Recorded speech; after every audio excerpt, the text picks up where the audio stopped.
وما علينا إلا البلاغ المبين. ہماری ذمہ داری تو بس صاف صاف پیغام پہنچا دینا ہے. صدق اللہ العلی العظیم.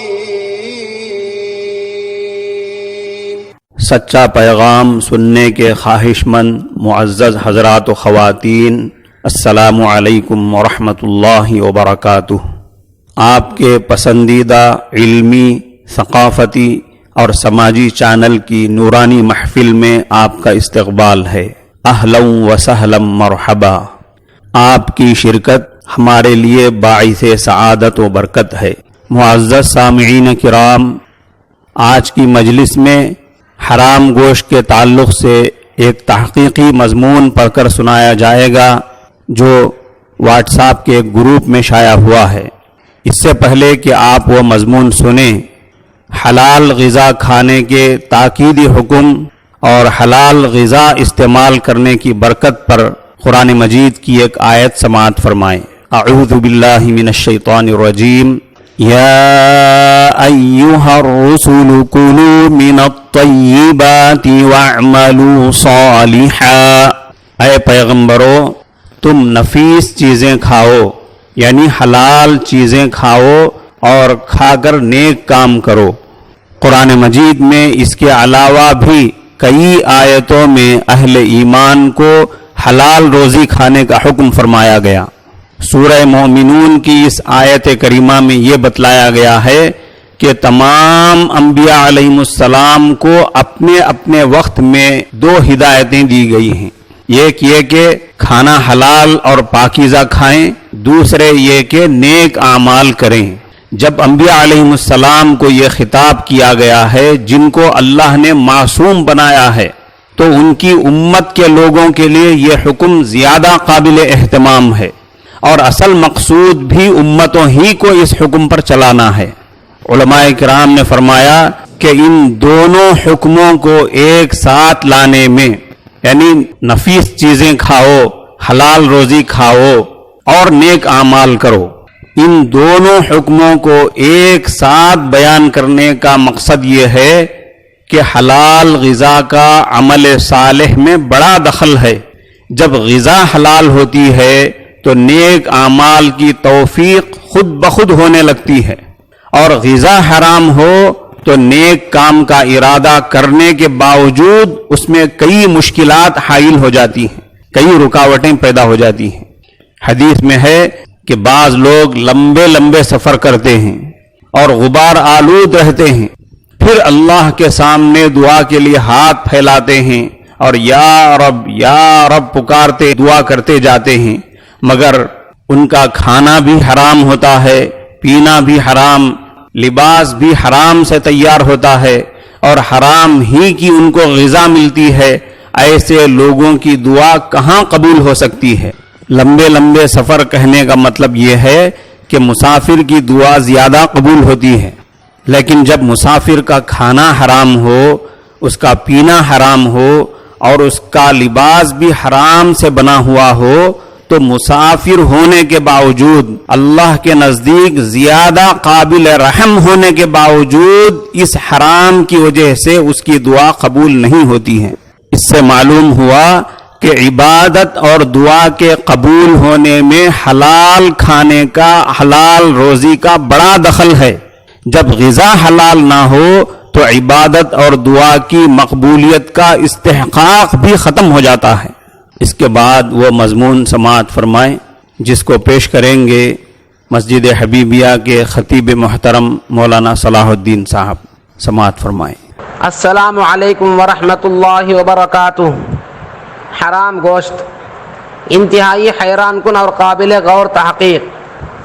عراق پر امریکی حملے کے دوران بغداد کی قدیم عمارت بمباری سے ملبے کا ڈھیر بن گئی.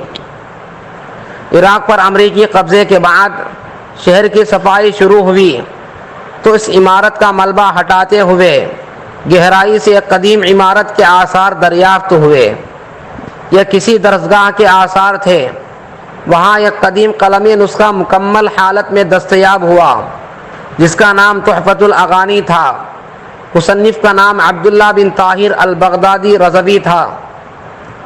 کتاب سے معلوم ہوتا ہے کہ مصنف عالم دین اور صوفی تھے۔ یہ کتاب ان کے کشف پر مبنی اور پیشن گوئیوں پر مبنی ہے۔ اس میں ایک باب خاص طور پر ہند یعنی ہندوستان کے بارے میں ہے، جس کی تفصیلات اس کتاب میں موجود ہیں۔ اس کا کچھ حصہ یہ ہے کہ حضرت لکھتے ہیں وہاں ایک ایسا زمانہ آئے گا کہ ملک کے کچھ علاقوں کے مسلمان بظاہر اچھی حالت میں ہوں گے، مگر ملک میں افراتفری اور بے چینی پھیلی ہوئی ہوگی۔ اس کی جو وجہ اس کتاب میں بیان کی گئی ہے وہ بہت ہولناک ہے۔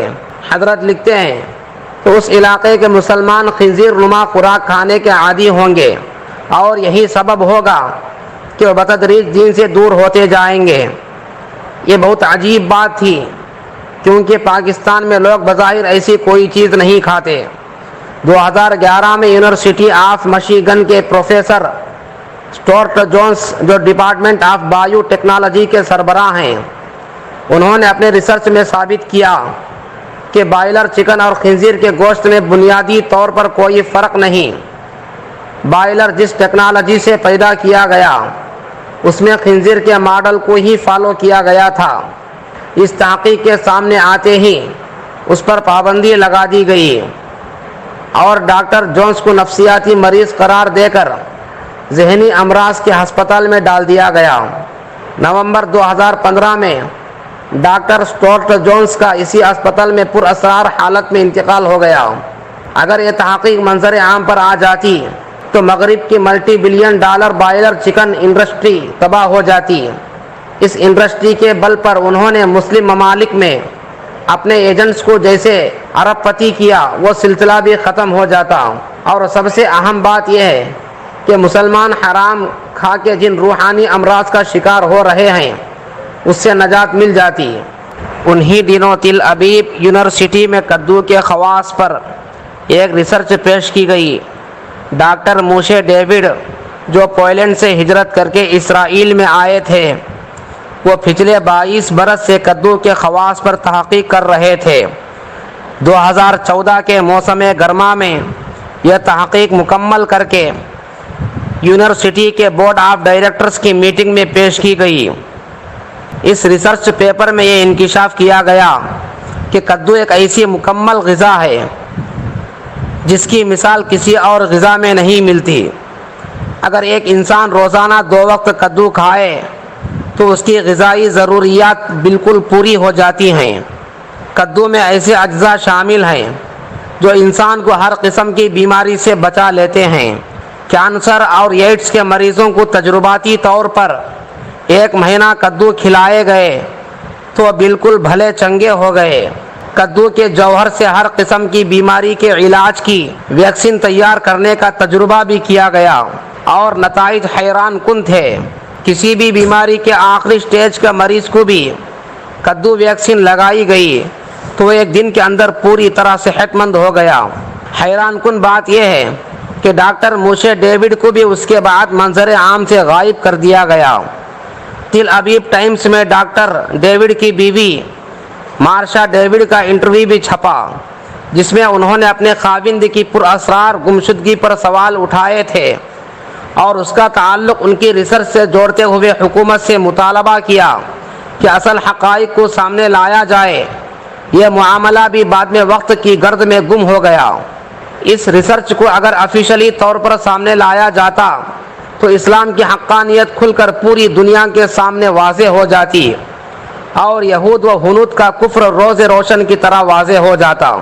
2 واقعات سے ہر مسلمان مرد اور عورت پر لازم ہے کہ وہ اس کو شیئر کرے اور اپنے مسلمان بھائی اور بہنوں کو حرام کھانے سے بچائے اور کدو کے فوائد سے روشناس کرائے۔ جزاکم اللہ۔ سامعین کرام، احادیث میں لکھا ہے کہ حضرت نبی کریم صلی اللہ علیہ وسلم کو کدو بہت مرغوب تھا، بہت پسند تھا۔ حضرت صلی اللہ علیہ وسلم کی پسندیدگی کی وجہ سے بھی اس کو ایک خاص اہمیت حاصل ہے۔ لوگ اسے شوق سے کھاتے ہیں۔ اس کی ڈنڈی سے لے کر بیج تک ہر چیز کارآمد ہے، مفید ہے۔ روغن کدو کو آج سے نہیں